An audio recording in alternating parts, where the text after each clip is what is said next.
ইরানের সর্বোচ্চ নেতা আয়াতুল্লাহ আলী খামেনির হত্যার পর মধ্যপ্রাচ্যে অস্থিরতা তীব্র আকার নিয়েছে। আন্তর্জাতিক সংবাদ মাধ্যমে এই ঘটনা বিশ্ব রাজনীতিতে চাঞ্চল্য সৃষ্টি করেছে এবং এর প্রতিক্রিয়া পৌঁছেছে ঢাকাতেও। দেশের কূটনৈতিক মহলে এ নিয়ে চলমান আলোচনা মূলত দুই দিকে, নেতিবাচক প্রভাব নিয়ন্ত্রণ বনাম নৈতিক ও ঐতিহ্যগত অবস্থান। বাংলাদেশের পররাষ্ট্র মন্ত্রণালয় 2 দফা বিবৃতিতে উদ্বেগ প্রকাশ করেছে। প্রথম বিবৃতিতে আঞ্চলিক উত্তেজনা বৃদ্ধিতে গভীর উদ্বেগ প্রকাশ করা হয় এবং সংশ্লিষ্ট পক্ষগুলোকে সংযম দেখানোর আহ্বান জানানো হয়, তবে হামলাকারী দেশের নাম সরাসরি উল্লেখ করা হয়নি।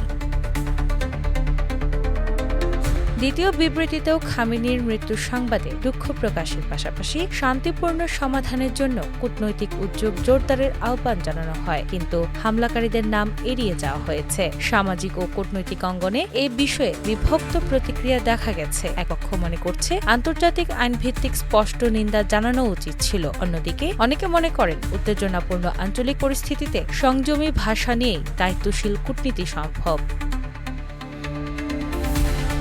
বিশ্লেষকরা বলছেন, ছোট ও মাঝারি শক্তির রাষ্ট্রগুলো প্রায়ই এমন ভাষা ব্যবহার করে যা সরাসরি কোনো পক্ষকে অভিযুক্ত না করেও শান্তিপূর্ণ সমাধান ও আন্তর্জাতিক আইনকে সমর্থন করে। বাংলাদেশের কূটনীতি সেই সূক্ষ্ম ভারসাম্যের প্রতিফলন, যেখানে রাষ্ট্রীয় স্বার্থ, প্রবাসী নিরাপত্তা, জ্বালানি ও অর্থনৈতিক স্বার্থ সবই বিবেচনায় নেওয়া হয়েছে। ঢাকায় রাজনৈতিক অঙ্গনেও বিতর্ক দেখা গেছে। কেউ সরকারের ভাষাকে অত্যধিক সংযত মনে করছেন, আবার অনেকে বলছেন এটি বাস্তবিক প্রেক্ষাপট দায়িত্বশীল ও পরিমিত অবস্থান। কূটনৈতিক বিশ্লেষকরা মনে করছেন এই পরিস্থিতিতে প্রথম অগ্রাধিকার প্রবাসী নাগরিকদের নিরাপত্তা নিশ্চিত করা। বিমানবন্দর কার্যক্রম স্বাভাবিক হলে দ্রুত তাদের প্রত্যাবর্তনের ব্যবস্থা নেওয়া হবে।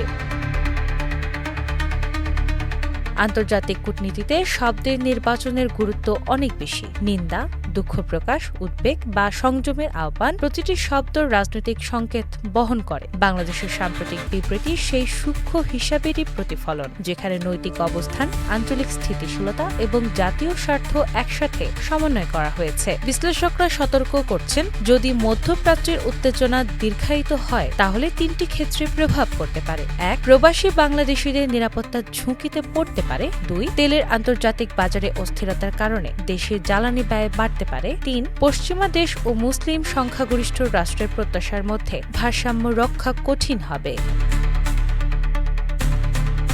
পররাষ্ট্রমন্ত্রী সাংবাদিকদের জানিয়েছেন, যুদ্ধ বা সংঘাত কোনো সমাধান আনতে পারে না। বাংলাদেশের অবস্থান পরিষ্কার, আলোচনা ও কূটনীতির মাধ্যমে শান্তিপূর্ণ সমাধান খুঁজে বের করতে হবে। সংক্ষিপ্তভাবে, ছোট রাষ্ট্রের কূটনীতি প্রায় সূক্ষ্ম হিসাব নিকাশের উপর দাঁড়ায়। বাংলাদেশের ভাষা ও পদক্ষেপও সেই হিসাবেরই প্রতিফলন, যেখানে সংযম ও বাস্তবতার মধ্যে ভারসাম্য বজায় রাখা হয়েছে। দিনা ইসলাম, বাংলাবাজার পত্রিকা।